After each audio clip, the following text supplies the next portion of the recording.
Los tres santos reyes, los tres y los tres. Los tres santos reyes, los tres y los tres. Los saludaremos con divina fe. Los saludaremos con divina fe.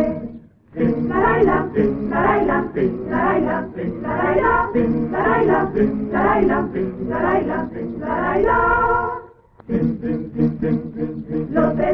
Yes, this is the Commonwealth of Puerto Rico, a land of song and laughter, a tiny bit of the United States in the warm seas of the Atlantic and the Caribbean. San Juan, capital of the island, was an important city 100 years before the Pilgrims landed at Plymouth Rock. Today it is the air crossroads of the Western Hemisphere.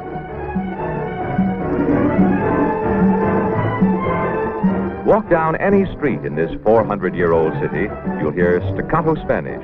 You'll see Spanish signs. Every square block presents a sharp contrast between Old Spain and Main Street, USA. Columbus discovered Puerto Rico in 1493. This is La Fortaleza, Puerto Rico's White House, built in 1533 as a Spanish fortress. Today, the flag of the Commonwealth of Puerto Rico waves proudly beside Old Glory. Governor Luis Muñoz Marin, who spearheaded Puerto Rico's world-famous Operation Bootstrap, leads ceremonies marking the island's new status as a Commonwealth with its own constitution.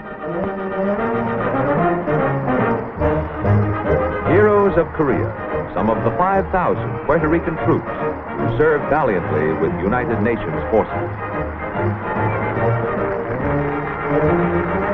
Complete self-government was approved by the U.S. Congress, and union by consent with the United States was overwhelmingly voted by the people of Puerto Rico, American citizens all. Today, Puerto Rico has come into its own, a real democracy.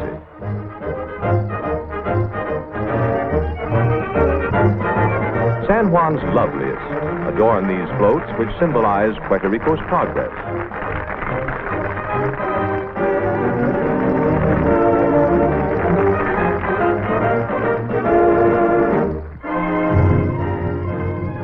If you're in a hurry, high-flying Constellations get you to San Juan in about 6 hours from New York or 4 hours from Miami.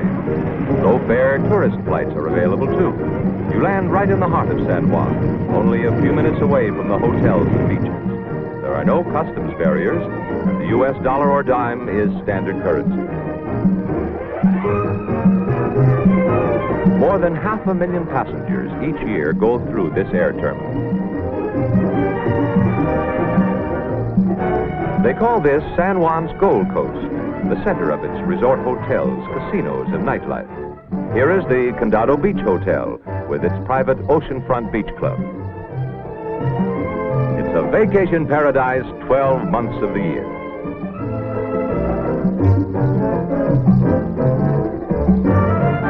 Breathtakingly beautiful, a gem in the tropics, the fabulous Caribe Hilton Hotel. Even the approaches are modern. Every room is air-conditioned. Here truly is living fit for a king. A hotel bathed in sunshine and splendor, with its private bathing lagoon, swimming pool, and elaborate recreational facilities.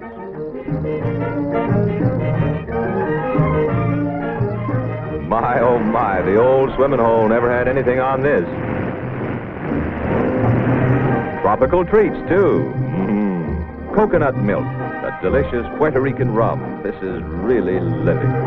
Nearby is Spanish-built Fort San Geronimo. San Juan's newest is the La Rada Hotel. Let's listen to unique Caribbean music from Antigua. Its melody out of sawed-off steel drums, an oil drum serenade.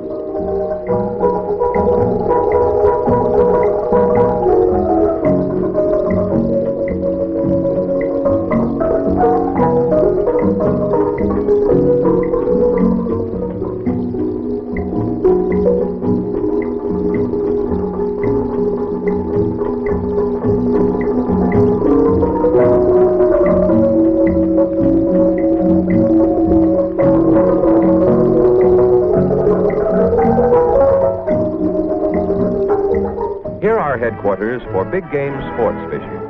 Many world record catches have been made in virgin fishing waters here.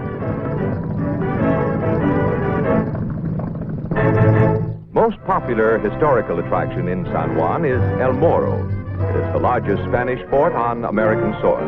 More than 30,000 tourists visit it each year.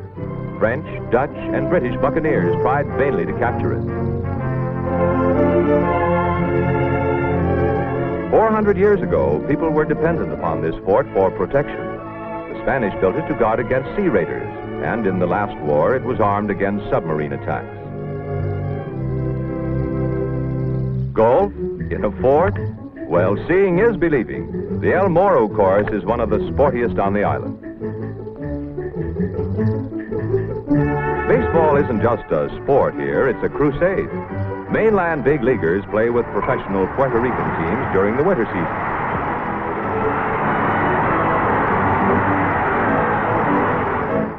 Broad avenues in San Juan lead to residential districts where houses resemble those in Florida, California, or Texas.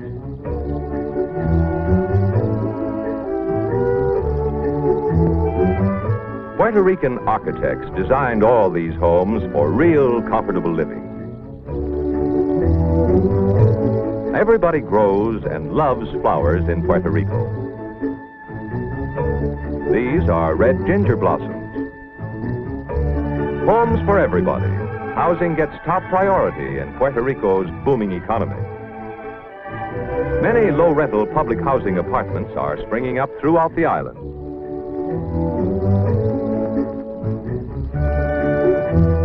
Let's take a trip over modern concrete highways into the country.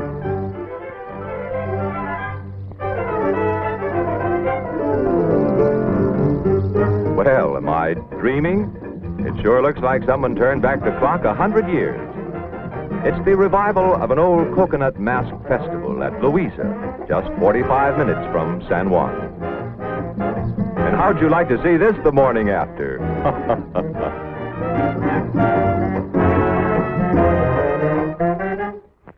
Much of Puerto Rico's charm lies in her agriculture. In the warm uplands near Manatee are extensive pineapple plantations. Say, this is easier than opening a can of pineapple. You can see harvests like this everywhere in the Pina country. Just stop your car and watch. Yum, yum. Juicy Spanish red pineapple is the sweetest of all. Exotic fruits of the tropics. That big red one is the Pepino Angola. Groves of bamboo like regal ostrich plumes dot the island. Sugar cane, backbone of the island's economy, it grows everywhere and brings in around $150 million annually. Over 1 million tons each year are shipped to stateside markets. The harvest season is from January to June, a sight that tourists never forget.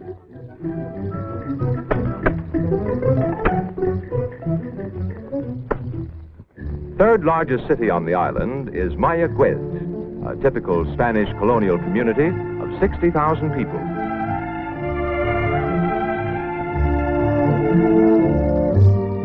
"13 miles away is San Germán.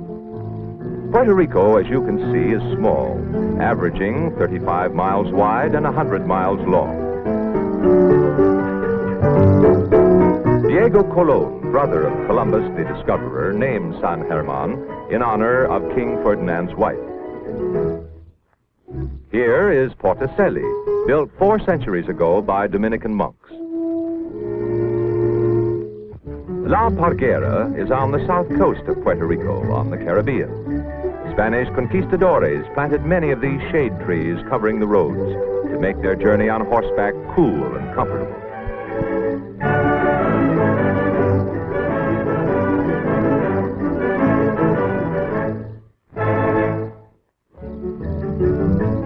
Fishing is the main attraction at La Parguera. Here, life is simple and unhurried. One of the most amazing tourist attractions in all Puerto Rico is the phosphorescent bay here in Parguera. At night, a trail of white light follows the wake of your boat, a sight you will never forget.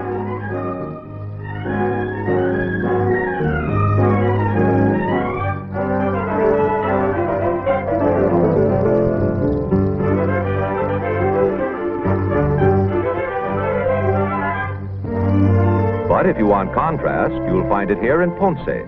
Here's the city, seen from a hill.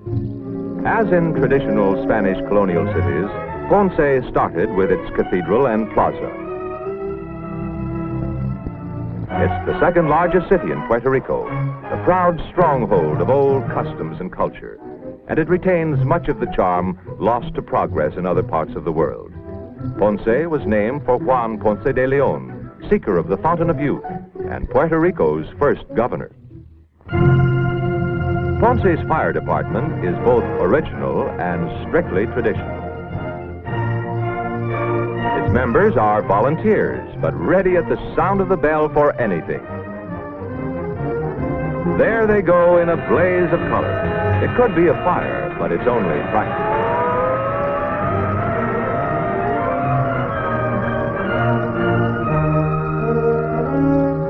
We're on our way from Ponce across the mountains, from the Caribbean Sea to the Atlantic Ocean. This is one of the most spectacular trips anywhere on the island, and takes just a few hours.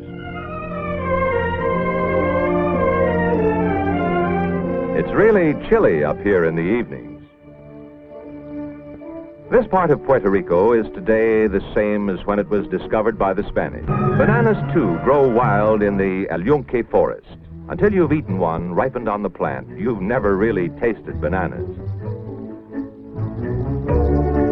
Near the summit is a recreation area and a swimming pool. The water couldn't be purer. Down the mountain we go to Liquidio Beach, near the base of El Yunque. You're there in about half an hour. What a beach! And say, it looks like we're in time for a fiesta, a big one. Yes, it's a pig roast or lechonada, typically Puerto Rican, and with all the fixings. Coconut milk is always a popular drink, cool and refreshing. The lechonada is just about as old as the history of Puerto Rico. It happens every day on the island, in every village, and in the cities, too. They say they even roast the squeal, and it takes hours to prepare, even by an expert.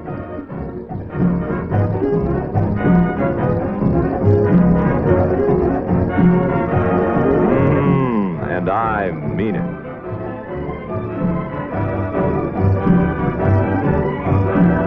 The sun shines every day in Puerto Rico. There's good food and good company under a blue sky. Well, it all adds up to the kind of vacation you'll never want to end.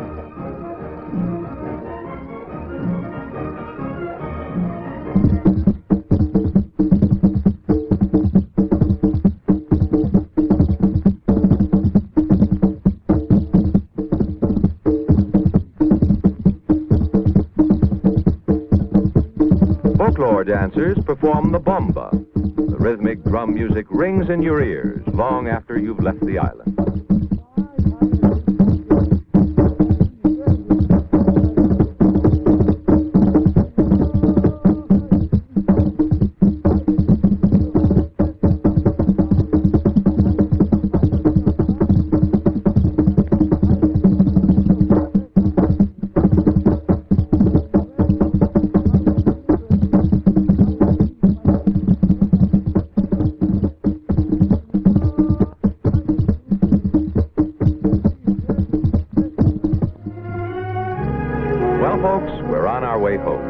The magic of Fiesta Island will haunt you long after you've passed El Morro. Someday you'll return. Nobody here says goodbye, only hasta luego.